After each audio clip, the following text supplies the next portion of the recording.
Hey there, bestie. I'm Loriemi, your What to Read Next podcast host. Join me as we dive into exciting new reads that'll have you reaching for your TBR pile in no time. From group of mysteries to spicy romances, we'll explore it all and help you find your next favorite book. So grab a cup of tea, cozy it up, and let's discover some amazing reads together.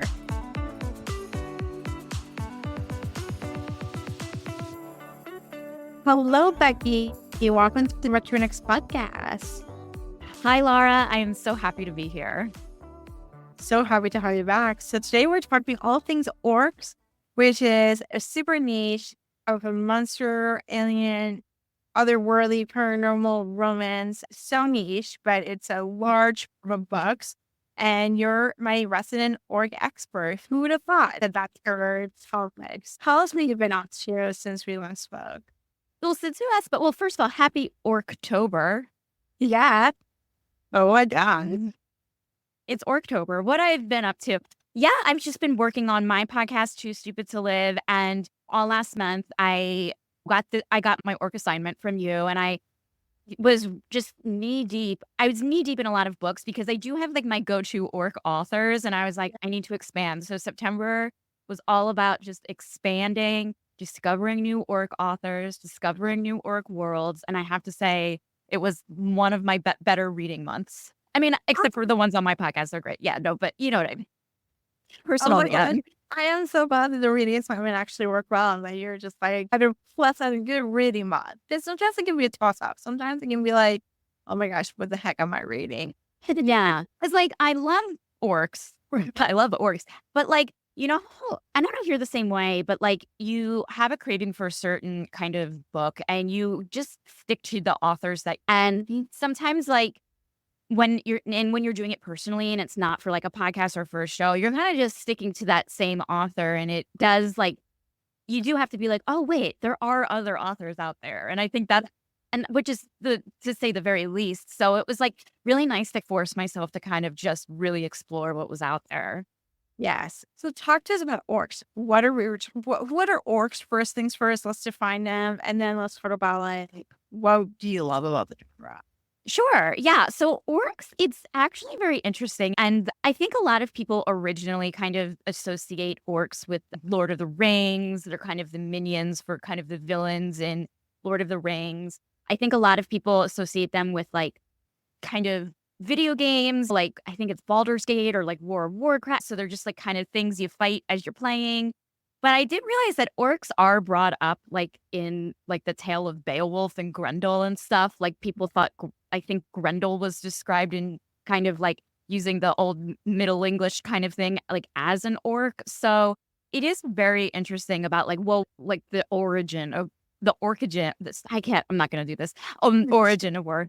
So for me, my own fascination came with orcs from watching Lord of the Rings, just because they were just these like nameless cogs in the evil villain's machine. They were just kind of there. And like, I don't know if you spend a lot of time just sitting silently while someone you have a crush on is playing video games and you're just watching. But that was like the majority of my teenage and college years. And so just watching like guys I have crushes on, like just like fight orcs, and they're just like fighting this orc to get to the next level. These orcs were so nameless, and so like they're just there, kind of just to not really like just be the thwart. Like it's like that they're nameless. They have no like purpose. I don't know. There was just something very fascinating about it. So when I discovered that like romance authors were kind of incorporated, like we're making these monsters in particular the romantic lead, I was like, this is fascinating. Yes. And so what was your first orc book? Do you remember?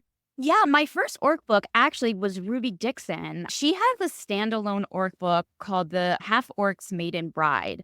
And I don't know if there's any other in the series, but I had read Ruby Dixon from Ice Planet Barbarians, and I had a friend who also loved that book, and she recommended, oh, Ruby Dixon has a book. So that was kind of like my first foray into like orc world and just how like sexually fluid and open and unashamed they are.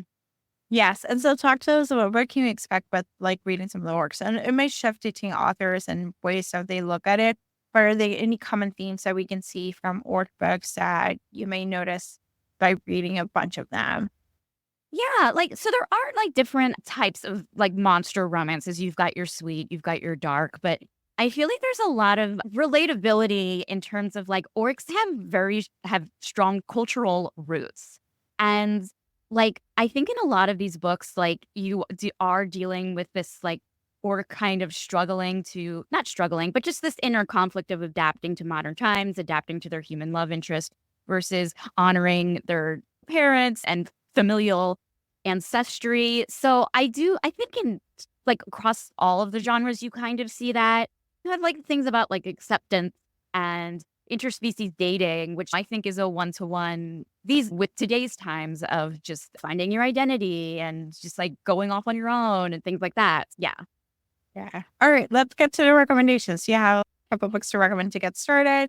We're not giving you the full list. The full list is available on the blog and the Substacks, but just be on the lookout. But let's just give us a teaser. What should we get? What do you recommend to get started with the orcs?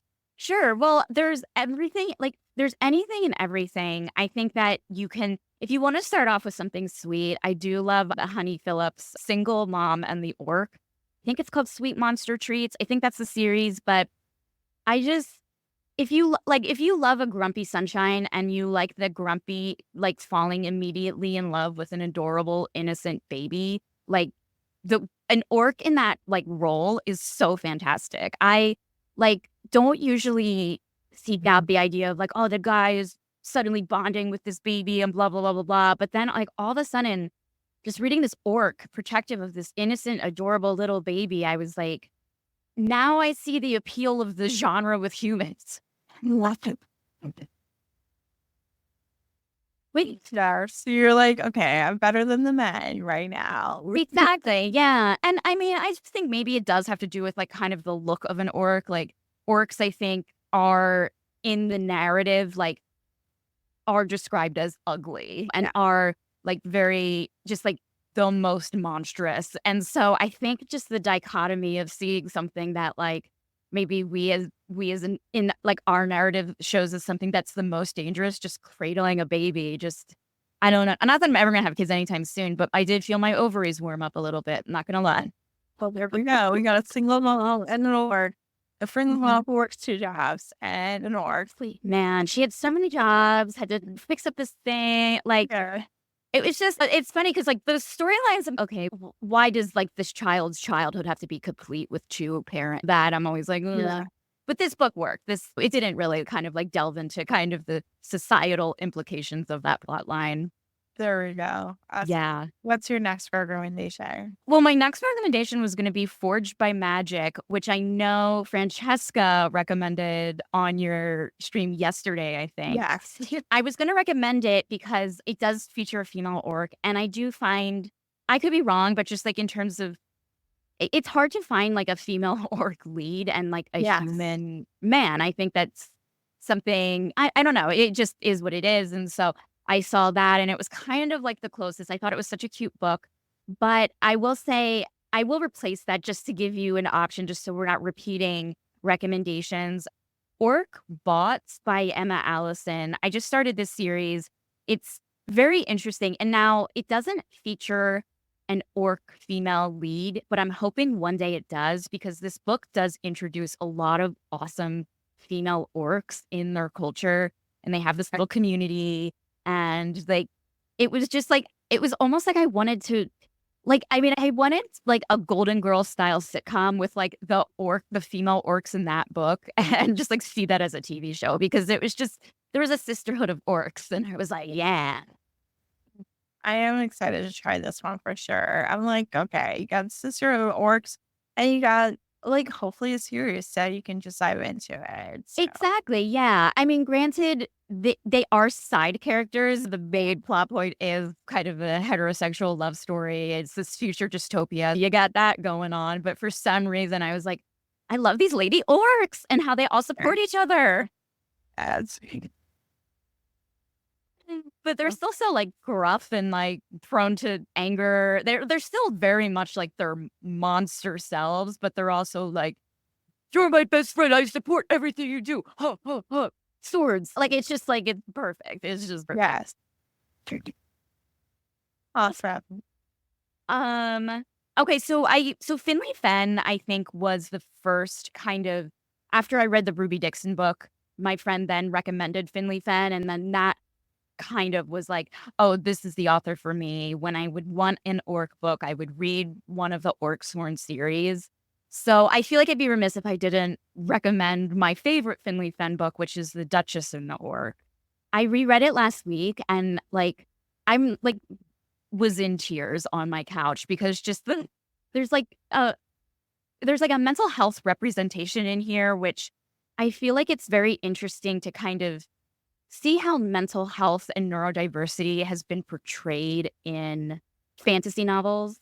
And I felt that this book was really gutsy in the fact that, like, you have this female main character who's like accused of being like hysterical, whatever that means. But at the same time, it's also clear that she has very like relatable mental health issues. And seeing like Orc Mountain, being able to understand that this is a health issue, you're accepted, all that stuff. Just seeing like an orc just tell a woman with anxiety that she's perfect just the way she is, I'm like, this is a fantasy come true. Like, it was just, God, that's awesome. it's so funny because like that, like, I do, people consider that world, that to be more, I was gonna say dark romance or dark fantasy. Yeah. Which it is. I think there is a lot of heavy themes. There's trigger warnings and things like that. But at the same time, I just like felt that one moment where just this woman being accepted for all of her flaws after everything she's been through. And he's saying it in like his orc voice of just like, my little puppet is perfect. Just like, oh, beautiful. Oh my gosh, I'm adding this one for sure. Like, Yeah. you're adding more and more books for me to read, which is Oh, I great. know. The whole purpose. Yeah, I feel like sometimes when I go on these things, like half the time it's me just like writing down book title. I'm just like, what's that book? Yeah. I know that you like your mafia romance, so there is an orc mafia in Voldemort. Oh, nice. Don't worry. No, it's actually it's mafia boss adjacent. Do you consider in your mafia books, like, if it's someone who is in the mafia and they're trying to leave and it's the story of them defecting, like, does that still fall into okay? Then this is mafia romance. Once you're in the family, you're always in the family. I mean, you don't need to tell me that. I know. But basically, it's called Orc Boss, and it's about this very like, I listened to the audiobook yes, I did. I listened to the audiobook, and it's a Scottish orc, so he has a very sexy like Scottish accent, so I do recommend the audiobook.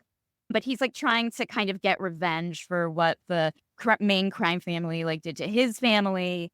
A woman who I related to, or it was a Fey woman actually, who I related to too much, just gets caught up in the action. You have your accidental kidnapping, you're kind of towing the line with kind of the mafia tropes. But I do think if you like a mafia romance, it's very funny and it's very palatable for the kidnapping trope. Like, so yeah. I am adding this, and there is sort of just some mafia. You had me at that. Is there kidnapping or potential kidnapping? So it is a kidnapping. Like, if we were going there. Okay. If orc were technically on trial, like if I were a lawyer on the prosecution side, it would legally be a kidnapping. But on the defense's side, once you get to know their story, it's like, well, I see why he had to do that. It was just, you just have to understand. And Especially captain captor or just loosely captain captor romance. I love them so much. I would not have that adrenaline wish among myself or others around me. But in a romance, it's just juicy and delicious and just fun and tension. You're like, you're not supposed to like them. And then you're just like, oh, but they're treating me better than the other people in my life. Yeah. Like, she's going through this horrible breakup and she can't get over it. And I think that's one thing I related to, of just like, just being so mad at yourself that you can't get over an ex, and she's like dealing with that, and then is like literally kidnapped by an orc who's treating her way better, and just seeing her I'm like, this is great. I love this. I love this. This is great. Love these recommendations. So, Yeah. any other or Yeah, right now I am working my way through Girls' Weekend by C.M. Costa. That's kind of takes place in the world of Morning Glory Milking Farm. It's about 3 elf best friends who go to an orc nudist resort just to get laid, but they all end up meeting their kind of potential, what's going to be their potential soulmate, I'm assuming. It's really interesting because the book has 3 protagonists, so it's like 3 different love stories, and it's like a series of 4 books. I don't think the 4th one's out yet, so I'm finishing up the 3rd book, and you are kind of like seeing the evolution of these relationships and these like elf women trying to discover their identities. And also, like, it's a good story again about female friendship. You are more fascinated in their character growth than like kind of the sex of it all, which is there and it's sexy and it's hot and it's good. But I'm just like, it felt like it was like reading like it was like Broad City or like Insecure, those TV shows, except it was like elves and orcs and they're in this adorable town just having the most amazing sex of all time. I am excited. I have this on audio, I think. So I should definitely bump it up. I think that you have me a female friendships and just kind of like the evolution of the relationship as you go through the series. Sometimes you need a series to deep dive and just like read them and just be in that world and be best friends with those characters and never letting them go. Yeah. And they're like, honestly, like oddly more relatable as humans because like I think when we were talking earlier about having to do like adult stuff and before we started recording and like they set out on this like they set on their journey having like certain expectations and those expectations are met but they're not fully satisfied, and I think that's such an adult kind of journey when it's like you finally have freedom to like go accomplish your dreams, get what you want, only to realize like, oh, that wasn't for me. And I was like, oh yeah, there's good life lessons in there. Yeah, there's some life lessons. Becky, talk to us about your podcast. Yeah, so my podcast is called Too Stupid to Live. I review romance novels $5 and under, usually. The weirder, the better, of course. But I also have special episodes where I chat with your favorite and soon-to-be favorite authors. And yeah, it's just a lot of fun. If you just want to hear me and some very intriguing and hilarious guests just talk about all kinds of romance novels, I definitely recommend it. Awesome. Becky, tell us where you can find you online. Yeah, so the podcast itself is on all of the social medias at TSTL Podcast. And I'm on Instagram, Twitter, TikTok, which I guess is all of the social medias, at Beckles212. Awesome, Becky. Thank you for being on the show. Thank you for having me. This was so fun. Thanks for joining me on this episode of the What to Read Next podcast. If you enjoy our bookish conversations and want more recommendations, don't forget to subscribe so you never miss an episode. Also, head on over to the What to Read Next blog for a list of books mentioned in today's show. Happy reading!